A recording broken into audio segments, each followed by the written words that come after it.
Yo, how's it going, everyone? It's Daikin-san here, bringing another Melty Blood type Lumina video, and today we're going to be talking about how to learn a new character. So this is going to be a Melty Blood type Lumina video, but basically something you can pretty much use for any fighting game that you play. And understanding how to learn a new character inside of a fighting game, exactly what you should be focusing on, and how to take the things that you focused on within the training room experience of learning them online and put that back into training room once you understand the baseline to build upon that. So let's start talking about the game. I'm going to use Shiki as the base example just because I think he's a nice baseline. So we're going to use him for this example. So right off the bat, the first thing you should learn when it comes to a new fighting game character is not the combos. It's actually understanding how their moves work, the ranges that they want to be, and the properties of all the moves and stuff like that. So we're going to basically start off by just simply pressing the character normal. So just understanding the ranges that the moves cover. So just seeing, okay, this is how far this go, this is how far that go, this is how far that go. Just understanding the space that these moves control and doing the same thing for their air buttons. Once you get this down, you can start doing the same thing to their special moves. How far does a special move go? What special moves do they have? And stuff like that. Now, once you understand the ranges and stuff, we can start understanding the properties of these moves a little bit more. So I'm going to have regular Shiki do a stand block. And now we can start to see the properties of these moves a little bit more. So which moves are going to be my lows? So you can see his 2A is a low, his 2B is a double low. We can see that by whiffing the first hit and the second hit actually hitting. We get to his 2C is also a low. So now we start to see his lows. Now we start to do his special moves. Are there any lows within special moves? Yes, there are. The slide is a low. Okay, so now that we know he has multiple lows, including the slide, that is also a low. And of course, we know he could do the follow-up as well. So just understanding his moves like this, we can do the same thing for his other attacks if we put him crouching. So does any of his attacks hit overhead? As you see, none of them hit overhead. We can see these are overheads though. Obviously his jump ins are overheads. So you can start to see that. Is there any attacks that whiff on crouchers, or any attacks that are better jump ins? You can see, okay, his JC is going to be a better jump in than probably his JA. His JA got to hit like extremely low to the ground, and then even then it's a little bit finicky when it does hit like right there. So it's very finicky. His JB definitely looks like it's going to be a decent jump in as well, and it's a double hitting jump in as well. So you can use this as a jump in, but obviously his best looking jumping is going to be this right here. So understanding that, and another step you're going to have to understand too when it comes to learning a new fighting game character is the speed of the character. So how fast they are on the ground, how their air dash and stuff work, especially in this game, considering that air dashes are different per character. So some characters go a little bit further. You'll notice Shiki doesn't go as far as, like, say, especially like Kohaku, who has a very long air dash. Just understanding the space that the character can cover with their movement as well is going to be very important. So understanding the moves once again, and then understanding after we do stuff like that is understanding the charge moves of a character, because character got charge moves. So how do these charge moves work?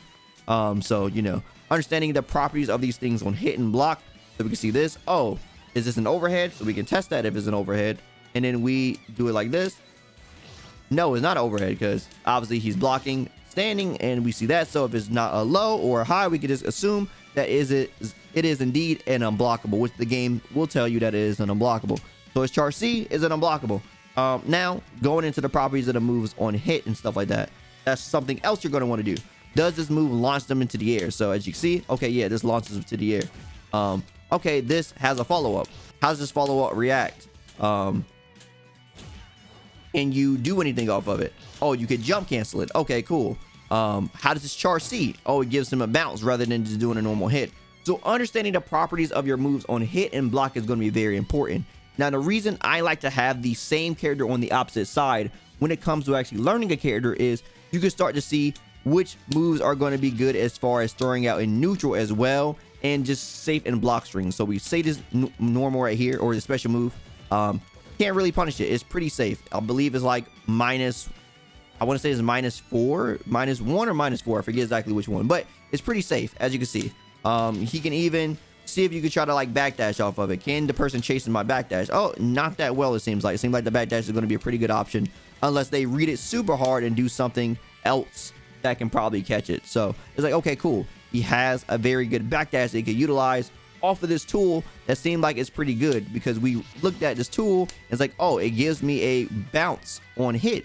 So it's very safe. It gives them a bounce and it seems pretty fast. So now we're we are building mentally our neutral strategy versus our first opponents. So maybe it won't be the best neutral strategy, which in this case, this move is very good to throw out for Shiki. But just to say that we didn't know, say if this move was very bad, say if it was like, I don't know, very bad hitbox, like it had a very large hurt box in front of it, so it's not very good to throw out, or it's a lot slower than we anticipated for opponents to be able to react to it and stuff like that, then we'll be like, okay, so maybe it's not good in that sense, but it has good frame data. What is another normal we could probably press into it?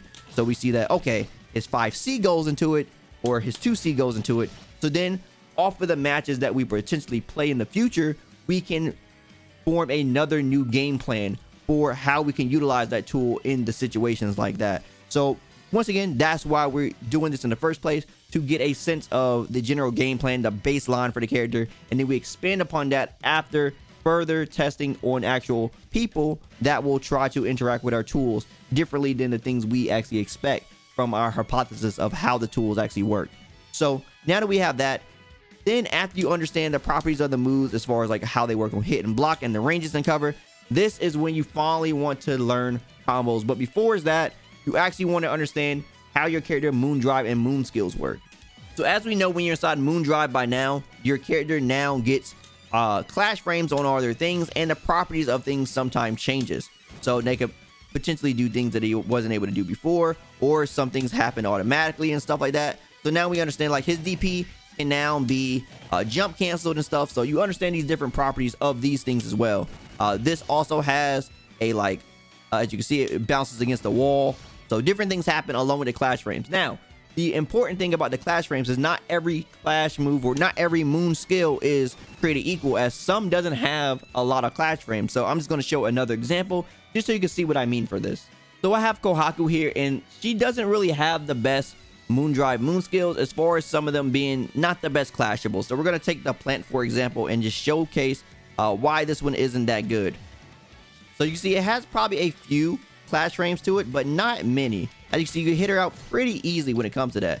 Now, if we take another move of this character, it's like say something like this, this is going to be a little bit harder to interrupt when it comes to it. As you can see, the clash frames work a little bit better in her favor in this situation. It's very hard to stop this one very fast, as you can see, and it gives her a lot of advantage. So this is going to be one that's going to be a little bit better for her. So understanding which moves are going to be better for you when as far as the clash frames work when it comes to your moon drive moon skills is very crucial to understanding which ones you're going to pick for situations when you're actually trying to utilize this on wake up and stuff like that. So now we understand the properties of all our moves and exactly our moon skills and exactly the ranges they want to cover. So we have a general game plan exactly how our tools work.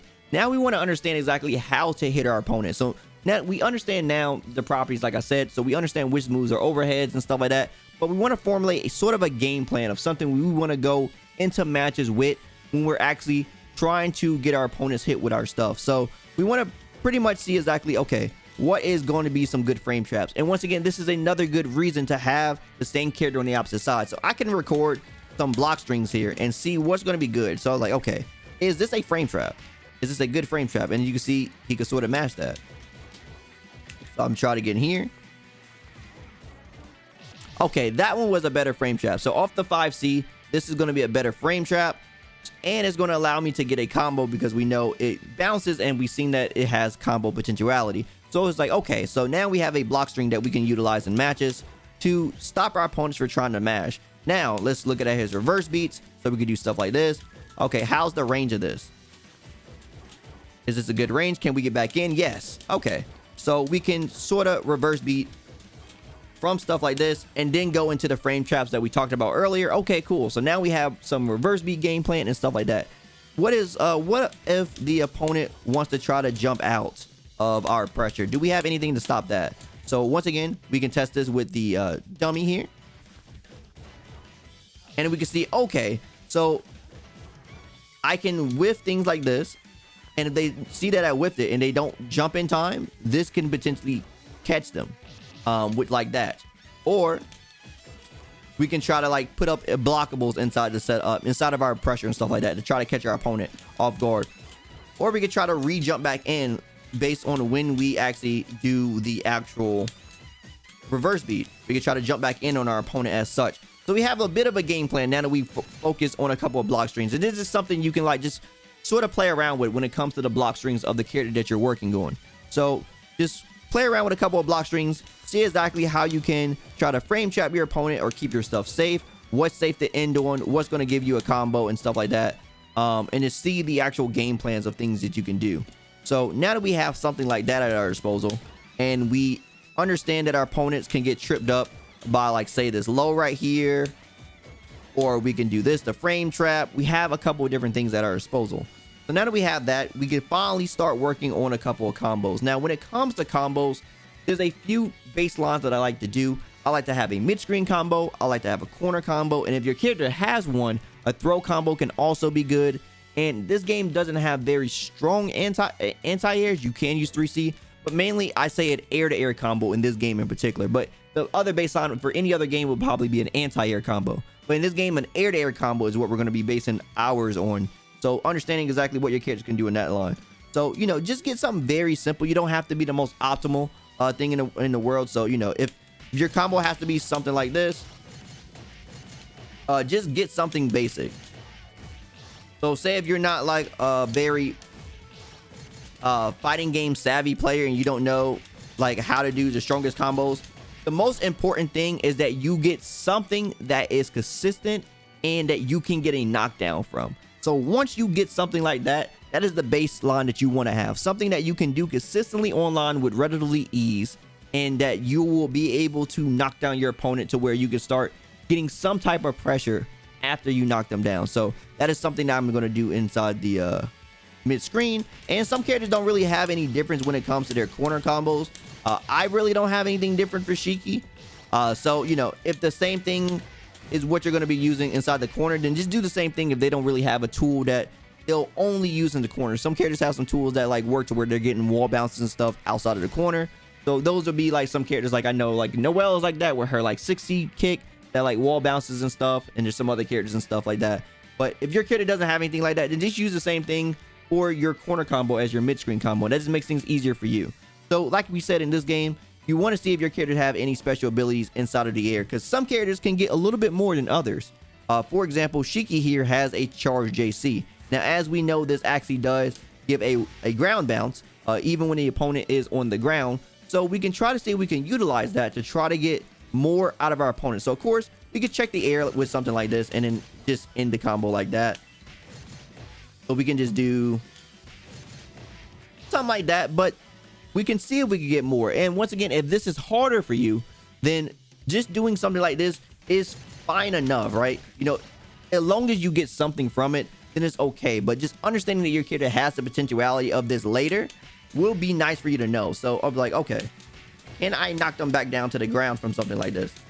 And what do you know, Shiki does have that capability. So you be like, okay, there is more damage on the table that I can get. Now, if this is something you can do, then that's great, and you'll be able to get a lot more damage from your air confirmed, because you know that if you hit them with this JA, you can go into JC, and you can jump cancel that into another charge JC, knock them back down to the ground, and get some extra damage that wasn't on the table before, until you knew something like that. These are the properties and things you should be knowing for your character. So once again, you should be understanding that your character should have a mid-screen combo, a corner combo, a grab combo, and in this game, an air-to-air combo rather than an anti-air combo. You could learn an anti-air combo if you want to do something like a shield into like that. So if you want to learn like a launcher combo, you could try to learn something like that if you want to. But I think most of the interactions is going to be air-to-air combo. So something like that. Or you can just, you know, if you don't want to do something like that, you could work on the fatal counter. So of course, when you get a counter hit there, you get a fatal counter, and then see exactly what combo you get when your character lands on the ground. So it's like, okay, can I do the same combo I do from a mid-screen and corner combo if I land this fatal counter combo? If that works, then cool. If it's not, then try to mix it up a little bit. Try to see if you can get a different type of confirm that works for you. And that pretty much sums up everything that you should be doing when it comes to learning a base character. So once you understand all of that, once again, you take that online, see if a person does anything that it was different than your expectations of how your tools should be working inside of the neutral situations, or different hit effects or things that was happening that you weren't familiar with, and then come back into training room after you had those experiences and build upon the base strategy that you had at your disposal. So this is how you actually just build your character from the ground up. You understand your baseline and you build your expertise as far as your understanding of your combos or situational awareness, different things you'll be doing for certain situations later down the line and stuff like that. One other big combo I think you should definitely do is an ender combo. So a combo that you will cash out on your meter for. So if you have a combo like that, like, see what is the best thing I could do for that, and typically you can use that for your Punisher combo too. So maybe, you know, if they do like a DP, what is the best combo you can do for that to cash out on all your meter to really make it hurt on your opponent, stuff like that. It'd be the same combo you do for like your cash out if you want to cash out on all your meter and stuff like that. So just keep those in mind as well. Anyway, I hope you guys found this useful. This is something that I said I do all the time when it comes to learning new characters inside of fighting games. So I hope you guys can utilize this not only in this game but in other games that you play as well. This could be something that you can definitely put inside your game plans and can help you understand characters much quicker when it comes to new fighting game characters. Of course, this is just a baseline example. More harder characters in other fighting games will take a little bit more time and effort, but this is something that you can use as a baseline for a majority of characters that you try to pick up inside of any fighting game. Anyway, if you like anything I had to say today, drop me a like. I greatly appreciate it. And if you want to hear more from me, follow me on my socials. Also, don't forget to subscribe and turn notifications so you know the next video goes live. If you have any comments or questions about anything I had to say, definitely let me know down in the comments below as well, because I definitely try to read those and try to help you guys out as much as possible. Also, don't forget to subscribe and turn notifications so you know the next video goes live. As always, my name is Dyken, and I'll see you next time. Signing out.